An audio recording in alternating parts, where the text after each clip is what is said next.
قرآن میں اللہ نے کیا کہا ہے؟ وَجَعَلْنَا نَوْمَكُمْ سُبَاتًا. میں آپ کو ٹینشن ڈپریشن سے بچنے کی اصل چیز بتا رہا ہوں.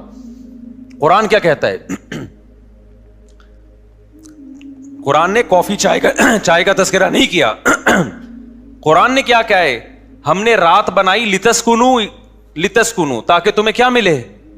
سکون. دماغ کو کیا ملے؟ فریش ہو جائے دماغ. سکون ملتا تو فریش ہوتا ہے نا. لیکن وہ کون سی رات؟ وہ یہ والی راتیں نہیں ہیں جو آج ہماری راتیں گزر رہی ہیں. پوری رات موبائل پہ, پوری رات آپ فون پہ گپے مار رہے ہیں. اس رات کو اللہ نے سکون کے لیے نہیں بنایا. وہ رات بنائی ہے جس کے بارے میں قرآن کہتا ہے وَجَعَلْنَا نَوْمَكُمْ سُبَاتًا. 30ویں پارے کا پہلا رکوع. سب عربی میں کسے کہتے ہیں؟ کاٹنے کو. اللہ کہتے ہیں ہم نے تمہاری نیند کو کاٹنے کا ذریعہ بنایا. کینچی ہے یہ نیند. کیا مطلب کاٹنے کا؟ آپ کا جو اس دنیا سے کنیکشن ہے نا, جو تاریں گئی ہیں جہاں سے اس دنیا کے سگنل آپ کے دماغ میں آ رہے ہیں, نیند ان سگنل کو کیا کر دیتی ہے؟ اس تاروں کو کیا کر دیتی ہے؟ کاٹ دیتی ہے. دیکھو ایک آسان مثال سے بات سمجھاتا ہوں. انسان کے جسم کے ہر پارٹ کو آرام چاہیے کہ نہیں چاہیے؟ بولو. آرام کسے کہتے ہیں؟ آپ کی باڈی کا جو پارٹ کسی کام میں مشغول ہو تو کچھ وقت کے لیے اس سے وہ کام چھڑا دیا جائے, اس کو ریسٹ کہتے ہیں. اٹ از کالڈ, بولو نا, ریسٹ.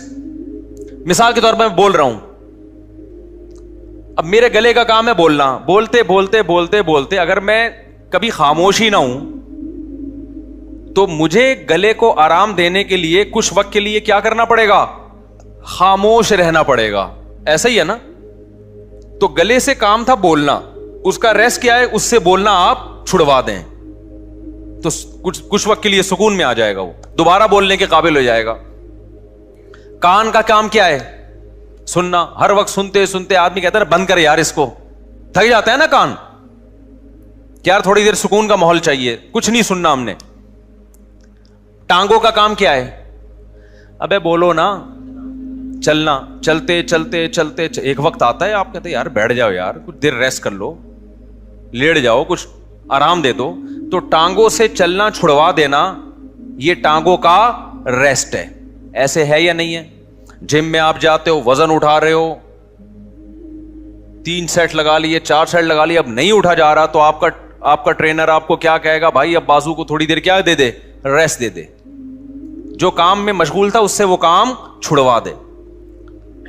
اب دیکھو یہ سارے کام جو ہماری باڈی کر رہی ہوتی ہے, ان کو چھوڑنے کا آرڈر دماغ دیتا ہے. دماغ کہتا ہے چلنا بند کر دو, دماغ کہتا ہے سننا بند کر دو, دماغ کہتا ہے بولنا بند کر دو. دماغ کا اپنا کام کیا ہے؟ دماغ کا ریسٹ کیسے ہوگا؟ دماغ کا کام ہے سوچنا. کیا خیال ہے بھائی؟ اگر آپ لوگ سوچ رہے ہو تو سمجھ میں آئے گا کہ دماغ کا کیا کام ہے؟ سوچنا. مجھے آپ بتاؤ دنیا میں کوئی مائی کا لال ایسا پیدا ہوا ہے جو دماغ کو کہہ کے سوچنا بند کر دے؟ دماغ کو آرڈر کون دے گا؟ ہائے ہائے ہائے, آپ چل رہے ہو, ٹانگوں کو کون آرڈر دے گا کہ رک جاؤ؟ اتنا تو میرا خیال ہے جنرل نالج کا سوال ہے, یہ تو کوئی معاشرتی علوم کا سوال نہیں پوچھا میں نے. ٹانگوں کو کون آرڈر دیتا ہے کہ رک جاؤ؟ دماغ آرڈر دیتا ہے, تبھی ہم بریک لگا لیتے ہیں. میں بول رہا ہوں بولتے تھک گیا تو میرے گلے کو کون آرڈر دے گا کہ رک جاؤ؟ دماغ آرڈر دے گا. اس سے پتا چلتا ہے آرڈر دینے والا ہمیشہ اس سے سپیریئر ہوتا ہے. آپ کی باڈی کا جو پارٹ ہے نا, کوئی بھی پارٹ, اس کو آرڈر دے گا بادشاہ. وہ کون ہے؟ وہ دماغ ہے. پھر یہ اس کی بات مانے گا, رک جائے گا. کیونکہ ہمارے ٹانگوں کے پاس سوچنے کے لیے دماغ نہیں ہے, وہ خود نہیں رکیں گی, ان کو آرڈر اوپر سے آئے گا. لیکن دماغ کو آرڈر کون دے گا کہ سوچنا بند کر دے؟ نہیں یہی بات, دماغ آرڈر نہیں دے سکتا. دماغ کے لیے کوئی اوپر کی چیز ہو جو دماغ کو آرڈر دے کہ سوچنا بند کر دے. کیونکہ دماغ جب اپنے آپ کو آرڈر دے گا کہ سوچنا بند کر دے تو اس کے لیے دماغ سوچے گا, تو سوچنے کا عمل کم نہیں ہوگا بلکہ سوچنے کا عمل بڑھ جائے گا. ابے کیسے سمجھاؤں مجھے بتاؤ یار, کامن سینس کی بات کر رہا ہوں یا نہیں کر رہا؟ کافی پی کے آئے ہیں کہ نہیں آئے ہیں؟ مجھے یہ بات بتاؤ. اگر کافی کی عادت نہیں ہے نا پھر بغیر پیے بھی دماغ فریش ہوگا. اگر عادت پڑ چکی ہے تو ایک ایک کپ آپ کو پلانا پڑے گا, اس کے بغیر کھوپڑی میں بات نہیں آئے گی. یہ نقصان ہے کافی کا. پھر بھی ہم کہتے ہیں پی لو, ہمیں بھی کبھی دماغ کھوپڑی کام نہیں کر رہی ہوتی, 2 چسکے ہم بھی لگا لیتے ہیں. ٹھیک ہے, پیدا تو اسی سوسائٹی میں ہوئے نا, فضائل نہیں بیان کرتے ہم. اچھا خیر, تو اب دماغ کا کام کیا ہے؟ دماغ کو سکون ایسے ملے گا سوچنا چھوڑ دے. اب آپ کیا کرو گے؟ اب آپ بیٹھ گئے, ٹانگوں کو آرڈر دیا رک جاؤ, ٹانگیں رک گئیں. کمر تھک گئی ہے بیٹھے بیٹھے, کمر کو آرڈر دیا بھائی لیٹ جا, لیٹ گئے بھائی. اب دماغ تھک گیا آپ کا, اب آپ دماغ کو آرڈر دے رہے ہو سوچنا بند کر دے. دماغ کا باپ بھی سوچنا بند نہیں کرے گا بلکہ اور سوچے گا. تبھی تو اوور تھنکنگ کی ایک بیماری ہے نا. لوگ کہتے ہیں ہم جب سونے کے لیے لیٹتے ہیں تو اس وقت تو بالکل ہی نیند اڑ جاتی ہے ہماری. ویسے چلتے پھرتے رہیں گے نیند آئے گی, بیٹھے ہوئے نیند آ رہی ہے, سونے کے لیے لیٹے اور نیند کے علاوہ اب سب کچھ آنا شروع, کیونکہ دماغ اب نیند کے بارے میں سوچنا شروع کر دیتا ہے کہ سو تو نہیں سویا, صبح دیر ہو جائے گی, دماغ خراب ہوگا, یہ ہوگا. اس سے نیند آنے کے بجائے کیا ہوتی ہے, اس ٹینشن سے نیند اور اڑتی ہے. سمجھ میں آ رہی ہے بات؟ تو اس کا حل اللہ نے کیا رکھا ہے؟ اللہ نے کہا یہ تمہارے بس میں نہیں ہے کہ تم سو جاؤ, کیونکہ تمہارے پاس جو سب سے پاورفل پارٹ ہے نا وہ دماغ ہے. اس دماغ کے کنٹرول میں نے تمہارے سارے پارٹ دے دیے ہیں. دماغ کس کے کنٹرول میں ہے؟ وہ میرے کنٹرول میں ہے.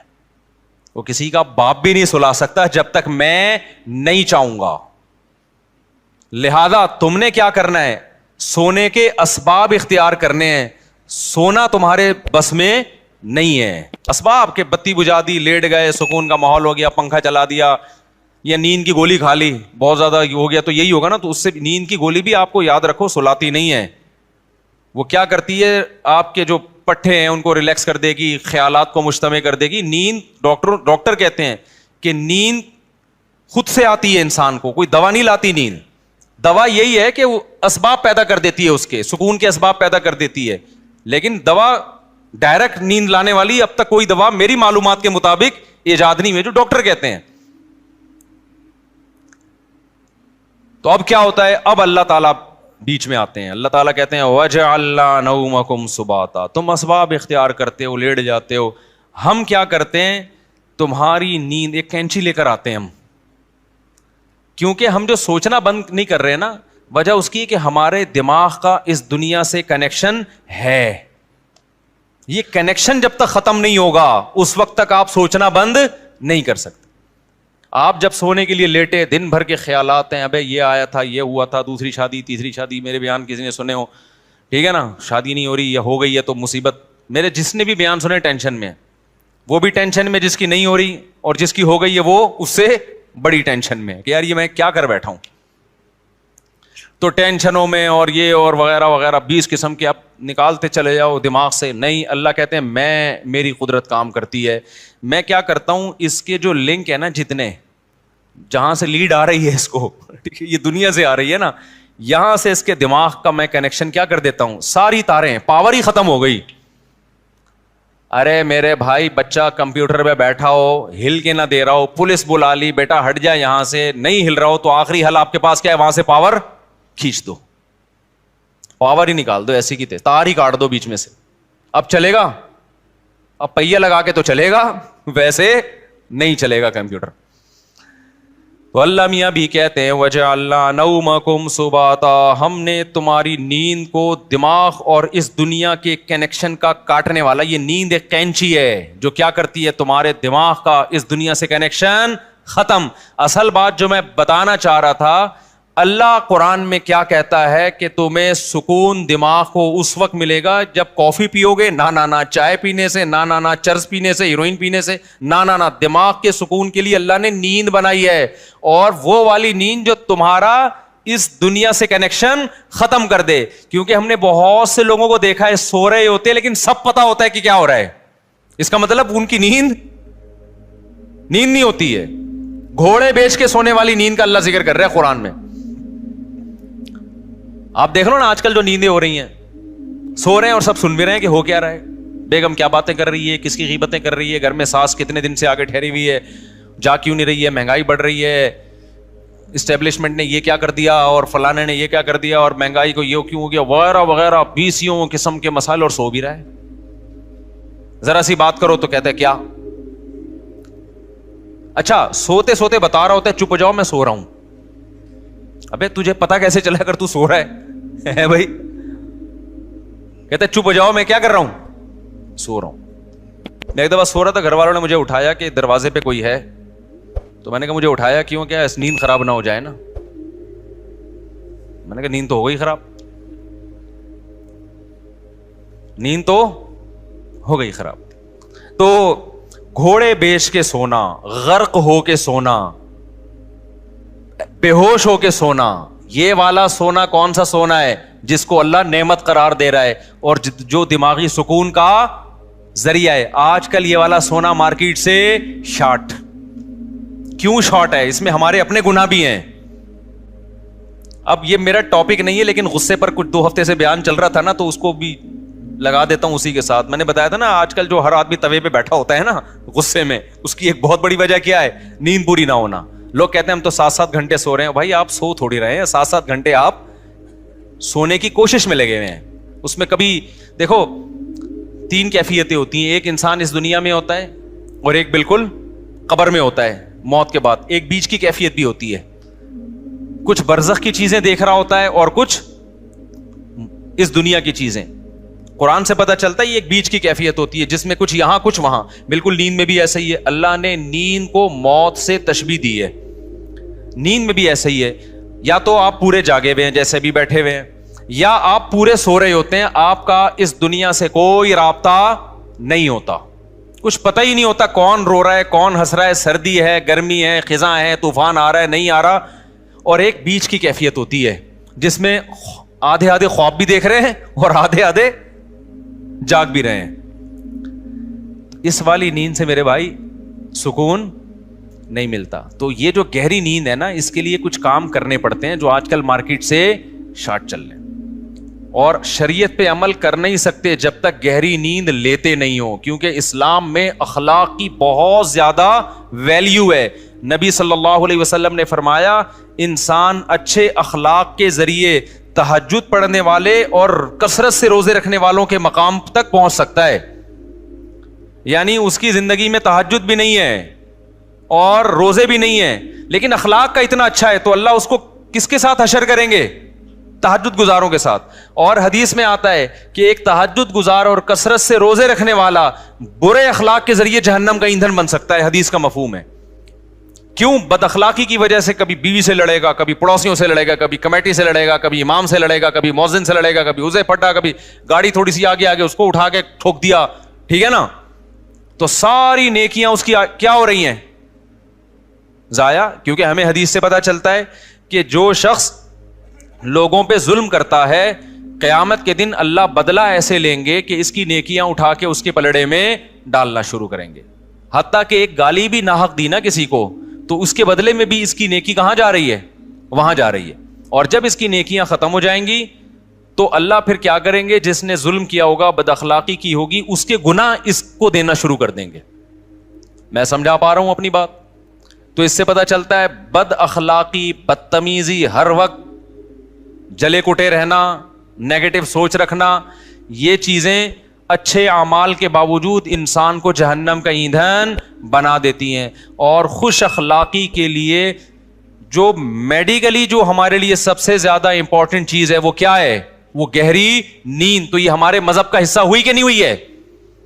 اتنی زیادہ حدیث میں اہمیت ہے نیند کی کہ ایک صحابی آئے، انہوں نے عرض کیا کہ یا رسول اللہ میں ساری رات تہجد پڑھوں گا کیونکہ اللہ نے آپ کی تو ساری خطائیں معاف کر دی ہیں، آپ تو رات کو آرام بھی کرتے ہیں، میں ساری رات تہجد پڑھوں گا، سوؤں گا نہیں. آپ نے فرمایا مر رغب عن سنتی فلیس منی، جو میرے طریقے سے اعراض کرے گا وہ مجھ میں سے نہیں ہے، کیونکہ اصلی و ارقد، میں تو نماز بھی پڑھتا ہوں اور آرام بھی کرتا ہوں. نبی کو معلوم تھا یہ ساری رات تہجد پڑھیں گے نیند پوری نہیں ہوگی، تو پھر آگے نتیجہ کیا نکلے گا؟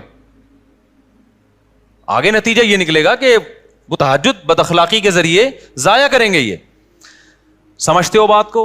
تو میں جو نیند اتنا کر رہا ہوں نا، کوئی میڈیکل سائنس کا شعبہ ہی، لیکن میں اس کو اس لیے بیان کر رہا ہوں کہ اس کا مذہب سے بھائی بہت گہرا تعلق ہے. اصلی و ارقد حدیث میں آتا ہے میں تو نماز بھی پڑھتا ہوں اور آرام بھی کرتا ہوں. تم کون ہو بھائی جو نماز ہی پڑھتے رہتے ہو, آرام نہیں کرو گے رات کو؟ اور ہمارے نبی صلی اللہ علیہ وسلم کی نیند گہری تھی, اتنی گہری تھی کہ آپ صلی اللہ علیہ وسلم کے ہلکے سے خراٹے کی آواز بھی آتی تھی. جب انسان بہت تھک کے سوتا ہے اور گہری نیند سوتا ہے تو جن کو خراٹوں کی بیماری نہیں بھی ہے ان کے ہلکا ہلکا تیز سانس کی آواز آتی ہے. تو ہمارے نبی صلی اللہ علیہ وسلم بھی جب سوتے تھے, آرام کرتے تھے, تو آپ سے معمولی خراٹوں کی آواز آیا کرتی تھی. یہ اس کی علامت تھی کہ آپ صلی اللہ علیہ وسلم کی نیند ہلکی نہیں تھی بلکہ گہری نیند تھی. سمجھتا نہیں ہے نا بات کو. اب گہری نیند کے لیے پھر وہ ٹپس ہیں, وہ پھر وہ ڈاکٹروں سے پوچھیں, آپ اس ڈاکٹر سے پوچھیں خود سو رہا ہو ٹائم پہ, کیونکہ ڈاکٹر خود 3-4 بجے کلینک بند کر کے آ رہے ہوتے ہیں, سمجھ رہے ہو نا. تو لیکن اس میں چند چیزیں, ورزش کرے انسان, یہ چائے کافی وافی ان چیزوں سے اپنے آپ کو اس عذاب سے جان چھڑائے. بہت ہی کچھ شوق ہے تو چائے پی لو, وہ بھی دن میں 2 کپ بہت زیادہ ہے, لیکن ثواب سمجھ کے وہ بھی نہ کرو. اور رات کو انسان جلدی سے رات کو موبائل بند کر کے رکھ دے لاکر میں. موبائل جو ہے نا یہ رات کو دیکھو ہی نہیں, یہ بہت بڑی تباہی ہے.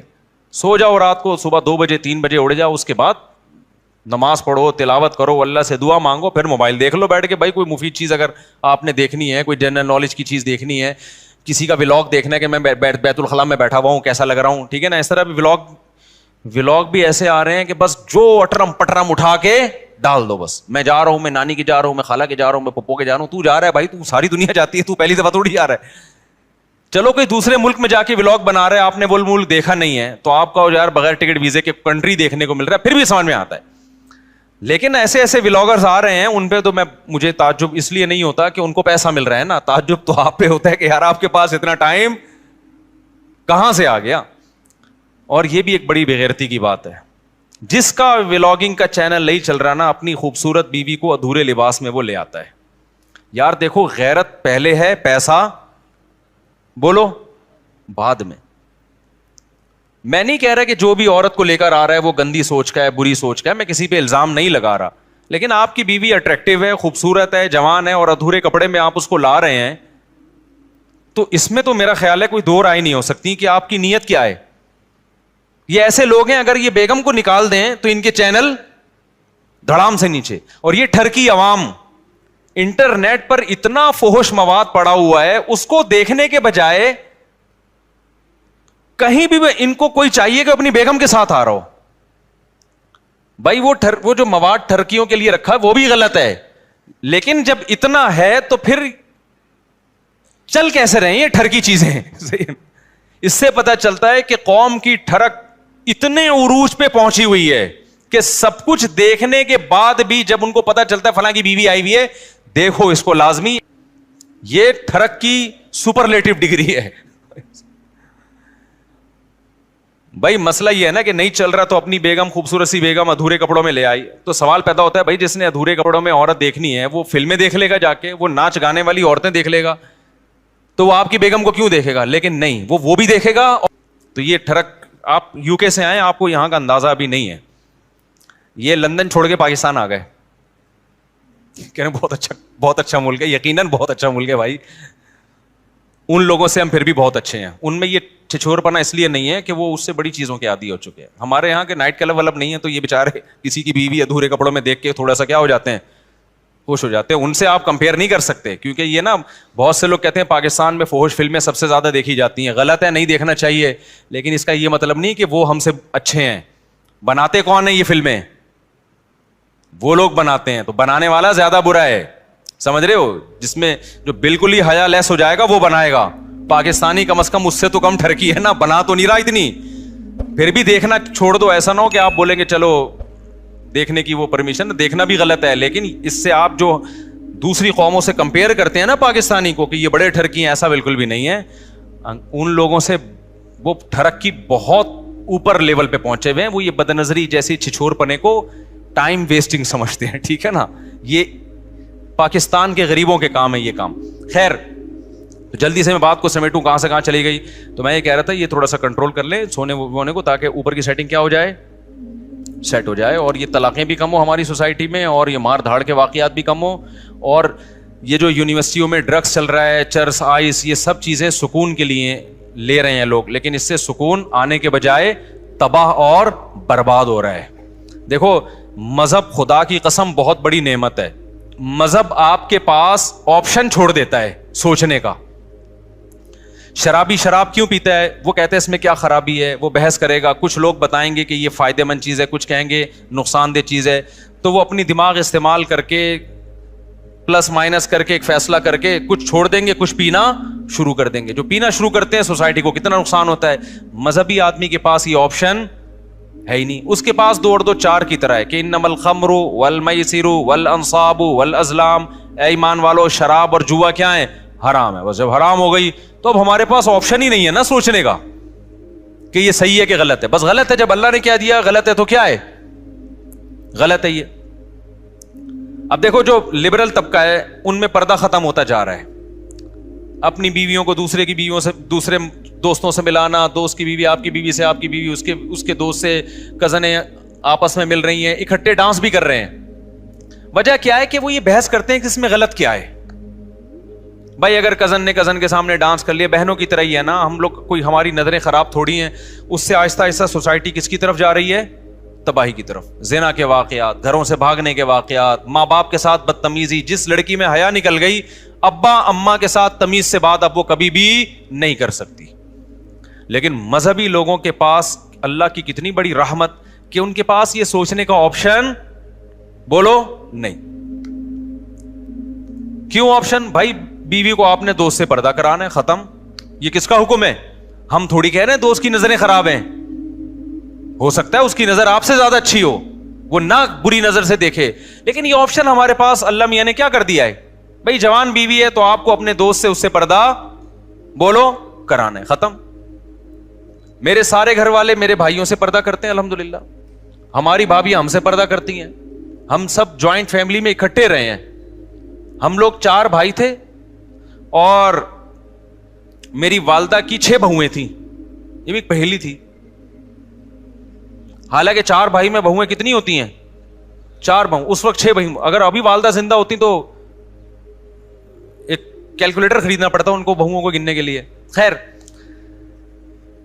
تو ہم ایک گھر میں رہے ہیں اور 4 بھائی اور والدہ کی بہویں کتنی, 6 بہویں. تو سب والدہ کی سب بہویں دیوروں سے, جیٹھوں سے پردہ کرتی تھیں. یہ جو لوگ کہتے ہیں نا جوائنٹ فیملی میں پردہ ممکن نہیں ہے, یہ میں نہیں مانتا. ہم نے تو کر کے دیکھا ہے بھائی اپنے گھروں میں الحمدللہ. لیکن ہم نے دیکھا ہے کہ بہت سی لڑکیاں جب دیور سے یا جیٹ سے پردہ کرتی ہیں تو بڑا مسئلہ گھر میں یہ کھڑا ہوتا ہے کہ دیور یا جیٹ کہتا ہے کہ کیا میں تمہیں برا آدمی نظر آتا ہوں جو مجھ سے پردہ کر کے بیٹھ گئی ہو. میں سمجھا پا رہا ہوں اپنی بات. ہماری نظریں کیا خراب ہیں؟ ہمیں باہر دیکھنے کے لیے بہت ساری عورتیں ہیں جو آپ پردہ کر کے بیٹھ گئی, ہمیں پتہ نہیں کیا سمجھ رہی ہو. یہ جب بحث گھر میں شروع ہوگی تو آپ پردے کا ماحول نہیں بنا سکتے. اسلام نے ہمارے لیے یہ بحث کا دروازہ کیا کر دیا, بولو بند. اسلام نے کہا بھائی عورت کا زینت اس کا بھائی, اس کا باپ, اس کا شوہر, اس کا بھتیجا, اس کا بھانجا, اس کا چچا, یہ دیکھ اس کے سامنے آ سکتی ہے, پوتے نواسوں کے سامنے بھی. اس کے علاوہ سارے اس کے لیے کیا ہیں, نامحرم. اب اس کا تعلق اس سے نہیں ہے کہ دیور جیٹ کی نظر اچھی ہے یا گندی ہے. بھائی اللہ کا حکم ہے بھابھی نے دیور سے پردہ کرنا ہے. تو مذہب والا آدمی جو مذہب کو فالو کرتا ہے نا, بہت سارے کنفیوژن اللہ نے اس کے لیے کیا کر دیے ہیں, آسان, ان سے نکلنا آسان کر دیا. وہ کہتے ہیں بھائی شریعت کا حکم ہے, ختم. تو سکون سے زندگی گزرتی ہے, گھروں کا ماحول اچھا ہو جاتا ہے. غیر مسلم لوگ نا پہلے یہ کزنوں سے پردہ ختم ہوا, پھر ناچنا گانا شروع ہوئے, اب اس کے بعد ان کے گھروں کا ماحول آپ غیر مسلموں کا جا کے دیکھو, گھروں میں محبتیں کیا ہو گئیں, ختم. خیر